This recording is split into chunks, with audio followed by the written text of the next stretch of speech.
Ustaz, begitu saya Allahu Akbar, teringat semua yang lupa di luar salat. Sampai selesai salam, Assalamualaikum warahmatullahi wabarakatuh, lupa lagi. Dalam salat teringat entah apa-apa, teringat mengarang dalam salat kita. Bagaimana cara menghindarkan? Ya, berarti seputaran khusyuk lah. Khusyuk. Hukum khusyuk dalam salat bukan wajib mazhab Syafi'i. Bukan khusyuk. Khusyuk itu tidak ada dalam mazhab Syafi'i, itu diwajibkan. Tapi ada mazhab di luar Syafi'i baru sah salatnya apabila khusyuk 100%. Ada. Yang pertama, biarpun bukan hukum wajib. Yang kedua, itu perintah supaya dalam salat itu khusyuk. Khusyuk itu bukan nggak sadar, jangan salah nanti. Allah Akbar nggak ingat apa lagi, kontak itu salah juga. Itu bukan khusyuk, itu gila namanya itu. Jangan salah memaknaikan khusyuk. Cara menghindarkan supaya kita nggak khusyuk. Nah ini satu saya, nggak usah banyak-banyak. Saya pernah juga mendengar pertanyaan seseorang sama Ustaz, cukup banyak dibilang tata cara khusyuk, akhirnya pening tambah nggak khusyuk. Ini satu saja, nggak usah banyak. Kalau diamalkan pasti khusyuk, dipastikan khusyuk. Pasti kalau belum khusyuk, belum pas dalam mengamalkan. Satu saja. Apa itu?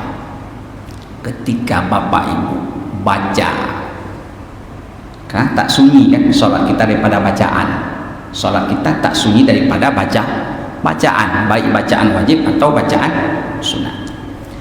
Perdengarkan setiap bacaan pada telinga orang yang membaca. Saya ulangi, ini bahkan menjadi syarat. Ini ingat, ini dalam bab fikih. Membaca rukun qauli yang wajib 5, takbiratul ihram, Fatihah, membaca tahiyat akhir, berselawat kepada Nabi pada tahiyat akhir, mengucap salam yang pertama, itu rukun qauli. Salah satu syarat sah rukun qauli, wajib terdengar per huruf di telinga orang yang membaca. Syarat sah rukun qauli. Buka fikih Syafi'i nanti. Syarat baru sah rukun qauli, wajib terdengar setiap huruf kepada telinga orang yang membaca. Kapan?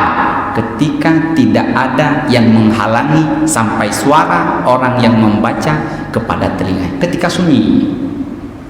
Tapi kalau ada yang menghalangi, suara kipas, suara motor, suara ini, suara itu tidak dihukumkan wajib.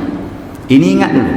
Salah satu syarat sah rukun qauli dalam sholat, mesti terdengar setiap hurufnya ke telinga. Kala itu hasil faedah khusyuk. Bismillah. Ke telinga kita, jangan ke telinga orang.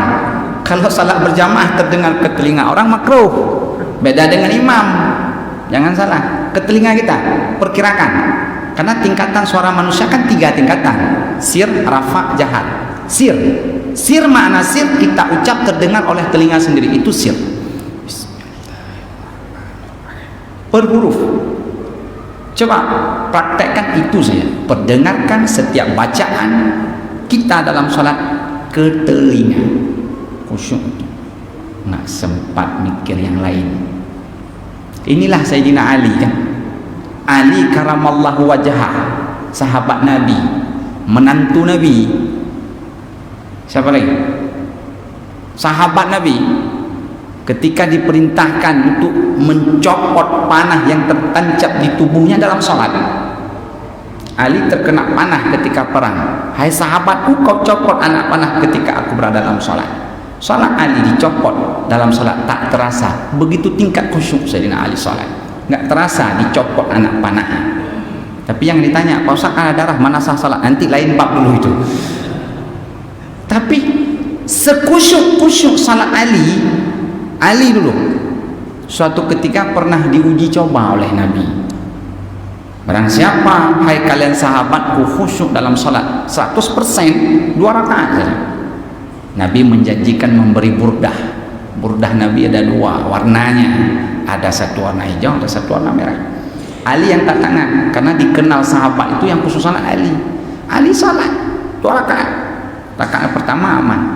Ini pengakuan Ali setelah salat. Rakaat kedua, Ali terbayang dalam salat. Nabi ada 2 burdahnya. Satu hijau, satu merah. Yang diberikan ke saya warna apa? Assalamualaikum warahmatullahi wabarakatuh. Assalamualaikum. Gimana Ali? Acan. Kenapa? Saya teringat Rasulullah kan ada 2 burdah. Yang diberikan ke saya warna apa? Ali saja yang diakui khusyuk salatnya tidak mencapai khusyuk 100%. Teringat ya kepada yang lain. Apalagi kita bukan Ali. Jadi saya rasa patron khusyuk dalam salat, saya rasa 100% memang sulit memang. Biarpun sulit mesti usaha untuk khusyuk. Caranya itu tadi, setiap bacaan yang kita baca baik hukumnya wajib ataupun sunnah, perdengarkan ke telinga.